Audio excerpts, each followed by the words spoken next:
आज का हमारा टॉपिक है कम्युनिज्म। और हम बात करेंगे कम्युनिस्ट लोगों की, इंडिया के कम्युनिस्ट लोगों की। और हम बात वो नहीं करेंगे कि कम्युनिस्ट लोग कैसे इंडिया में आए और वो कैसे उन्होंने अपना पैर जमाया इंडिया में, बल्कि हम बात करेंगे कि डिफरेंसेस क्या है इंडिया के कम्युनिस्ट लोगों की और बाहर के कम्युनिस्ट लोगों की। तो पहला जो आता है, अगर हम देखा जाए तो रशिया में लेनिन का कम्युनिज्म चलता है और चाइना में माओवाद चलता है। तो माओवादी लोगों में चला। लेकिन अगर हम इंडिया की देखा जाए तो इंडिया में किसी भी कम्युनिस्ट ने अपने, एक इंडियन कम्युनिस्ट ऐसा कोई नहीं है जो बहुत फेमस हो, ना ही ऐसा कुछ है कि इंडिया ने उसको मॉडिफाई किया। अगर आप देखा जाए ना, अगर हम देखें तो इंडिया में कम्युनिज्म मॉडिफाई नहीं हुआ, जैसे अलग कंट्रीज़ में हुआ, हर कंट्रीज़ में हुआ। अगर वो रशिया गया तो लेनिन का कम्युनिज्म आया, चाइना गया तो माओवाद आया। कम्युनिज्म का ही एक अपग्रेड वर्जन कह सकते हैं चाइना के लिए। लेकिन इंडिया में ऐसा कुछ नहीं हुआ। और अगर हम बात करेंगे कि इंडिया के कम्युनिस्ट लोगों की, तो इंडिया में कम्युनिस्ट लोग असल में कम्युनिस्ट नहीं है, क्योंकि वो एक तरीके से एक एजेंडे पे काम कर रहे हैं। वो एक तरीके भाड़े के लोग हैं जो पैसा ले रहे हैं और काम कर रहे हैं। क्योंकि अगर हम देखा जाए तो इंडिया के कम्युनिस्ट लोगों और वहाँ के बाहर के कम्युनिस्ट लोगों में डिफरेंस है। तो पहला तो है ईमानदारी, जो कि इंडिया के कम्युनिस्ट लोगों में नहीं है और बाहर के कम्युनिस्ट लोगों में है। पर ईमानदारी किसके प्रति है? मैं बात नहीं कर रहा कि वो समाज के प्रति ईमानदार है, वो अपने देश के लिए प्रति ईमानदार है। जैसे कि वो अपने देश से गद्दारी नहीं करेंगे। लेकिन अगर हम बात करें इंडिया के कम्युनिस्टों की, तो 1962 की वॉर में कम्युनिस्टों ने इंडिया का साथ नहीं दिया, जबकि वो चाइना को सपोर्ट कर रहे थे। इसके अलावा अगर हम इस देश की आर्मी की बात करें तो कम्युनिस्ट लोग हमेशा अपने देश की इंडियन आर्मी को हमेशा क्रिटिसाइज़ करते हैं, जबकि ऐसा नहीं होना चाहिए। क्योंकि जहाँ तक मैंने कम्युनिज़्म पढ़ा है, वहाँ पर मैंने ऐसा नहीं देखा कि कम्युनिस्ट लोग अपने देश की आर्मी को कभी क्रिटिसाइज़ कर रहे हो। दूसरा ये है कि जो कम्युनिस्ट लोग हैं वो कभी भी रिलीजन को सपोर्ट नहीं करते हैं। और इंडिया में जो कम्युनिस्ट लोग हैं वो इस्लाम और क्रिश्चियनिटी को बहुत ज़्यादा प्रमोट करते हैं और वो एक ही रिलीजन को टारगेट करते हैं। आपको पता है कौन सा रिलीजन? जो मेरा रिलीजन है, हिंदू धर्म या फिर सनातन धर्म भी हम कह सकते हैं। ओके। दूसरी सबसे बड़ी प्रॉब्लम इस देश में कम्युनिस्ट लोगों की है ये कि लोगों को कम्युनिस्ट आइडियोलॉजी के बारे में ज़्यादा पता नहीं है। उसका रीज़न ये है कि इंडिया में जो बॉलीवुड है, उन्होंने पॉलिटिशियंस की इमेज ऐसी ख़राब की है अपनी वीडियो मूवीज़ के ज़रिए। इंडिया में लोग पॉलिटिक्स को अवॉइड करते हैं और वो पॉलिटिक्स से दूर रहते हैं, जिससे फ़ायदा ये होता है लोगों को, पॉलिटिशियंस को, कि उनके जो आने वाली जनरेशन है वही उनकी सत्ता संभालती है। कोई नए चेहरे पॉलिटिक्स में जुड़ना नहीं चाहते, या फिर वही लोग पॉलिटिक्स में आते हैं जो जिनके लिंक्स होते हैं इनके साथ, और जो एक तरीके से इनके एजेंडा पे वर्क करेंगे। नए लोग जो फ्री माइंड है, जो एक कुछ करना चाहते हैं कंट्री के लिए, वो कभी पॉलिटिक्स ज्वाइन नहीं करेंगे। ओके। इसीलिए जैसे कि अगर कोई बोलेगा कि मैं एक आर्ट्स का स्टूडेंट हूँ, तो उसको अंदर एक इन्फ्योरिटी कॉम्प्लेक्स आएगा, ना कि सुपियोरिटी कॉम्प्लेक्स। जबकि अगर देखा जाए तो पूरी दुनिया एक तरीके से पॉलिटिक्स से चल रही है। ओके, अब हम बात करते हैं कम्युनिज्म में डिफरेंसेस क्या है। देखिए, अगर हम इंडियन कम्युनिस्ट की बात करें तो वो एक हिपोक्रेट है। उनके अंदर पहली बात, वो इस्लाम को बहुत ज़्यादा प्रमोट करते हैं, वो क्रिश्चियनिटी को प्रमोट करते हैं। जबकि कम्युनिज्म में आप किसी रिलीजन को प्रमोट नहीं कर सकते, क्योंकि कम्युनिस्ट लोग जो हैं वो रिलीजन पे बिलीव नहीं रखते हैं। अगर हम चाइना में देखें तो चाइना में उइगर मुस्लिम्स का जो हाल है, उनको डिटेंशन कैंप्स में रखा जा रहा है, उनको बेकन खिलाया जाता है, जो कि उनके रिलीजन के बिल्कुल अगेंस्ट में है। अगर हम बात करें क्रिश्चियनिटी की, तो मुझे नहीं लगता कि हम देख सकते हैं कि चाइना में क्रिश्चियनिटी क्या है। क्योंकि इन चाइना अगर आप किसी से क्रिसमस के बारे में पूछ लेंगे, मेरे को नहीं लगता कोई बता पाएगा कि what is the Christmas and who is the Santa Claus. इसका एक सीधा सा एग्जांपल मैं आपको, जैकी चैन की एक मूवी है spy in the next door, आप देख सकते हैं। उसमें ये उसकी खुद का बयान है मूवी का, और मेरे को नहीं लगता कि वो झूठी चीज़ें दिखाएंगे, क्योंकि मैंने कभी देखा नहीं है किसी चाइनीज़ मूवी में कि वो क्रिसमस सेलिब्रेट कर रहे हो। ओके, अब बात करते हैं कि आगे दूसरा जो सबसे बड़ा रीज़न है कम्युनिस्ट आइडियोलॉजी कम्युनिज्म का, जो सबसे गलत बात है ये है कि वो सच बोलना नहीं जानते और वो एक उनका जो ईमानदारी है वो अपने देश के प्रति नहीं है, उनकी ईमानदारी चाइना के प्रति है, जो कि बिल्कुल ही कम्युनिस्ट आइडियोलॉजी के बिल्कुल अगेंस्ट है। क्योंकि अगर आप कम्युनिस्ट हो तो आपको अपने देश के प्रति ईमानदार होना पड़ेगा, ना कि आपके पड़ोसी देश के लिए।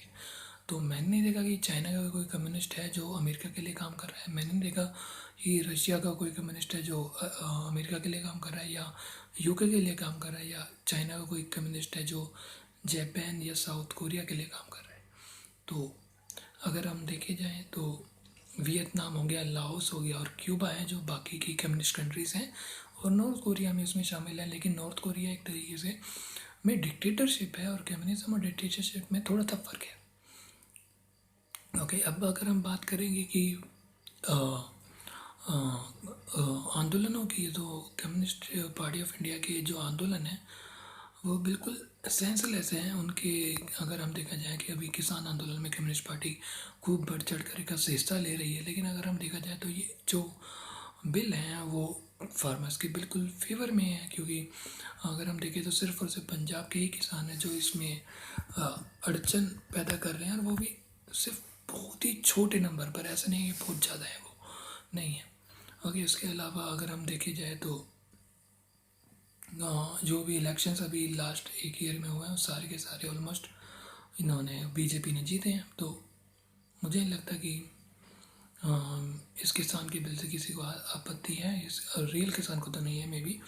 अब जिन लोगों के एजेंडे हैं वो एक अलग चीज़ है। ओके, अब कम्युनिज्म की जो सबसे घटिया बात है इंडिया में वो ये है कि जो मक्कारी है उनकी, क्योंकि वो एक रिलीजन को प्रमोट करते हैं इंडिया में, जो कि नहीं होना चाहिए। क्योंकि और फिर वो टारगेट भी करते हैं। उसके बाद सबसे बड़ी बात प्रॉब्लम ये है कि अगर हम चाइना के कम्युनिस्टों को देखेंगे वो अपने देश से नफरत नहीं करते, अपने देश से प्यार करते हैं। सेम रशिया चले जाइए आप, चाहे कहीं और के कोई भी लोग हैं।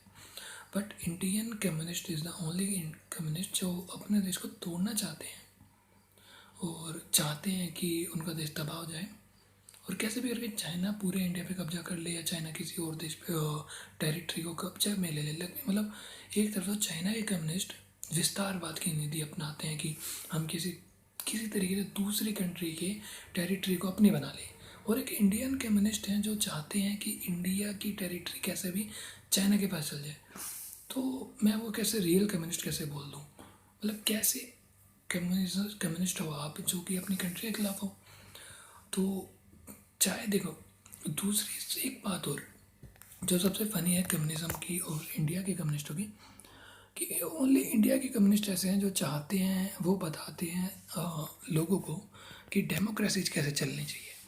मतलब कितना अजीब है ना कि एक तो एक तरफ आप कम्युनिस्ट हो जो कि डेमोक्रेसी के बिल्कुल अगेंस्ट हैं, और वो बताएंगे हमें कि डेमोक्रेसी कैसे चलती है।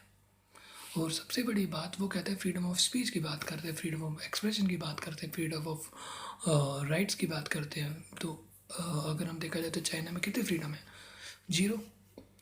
ना तो वहाँ प्रेस की फ्रीडम है, ना बोलने की आज़ादी है। और इस देश की अगर बात करें, क्योंकि ये देश डेमोक्रेसी से चल रहा है, इसी यही रीज़न है कि इस देश में मैं भी वीडियो बना पा रहा हूँ और वो भी लोग वीडियो बना पा रहे हैं जो देश के प्राइम मिनिस्टर को गाली देते हैं।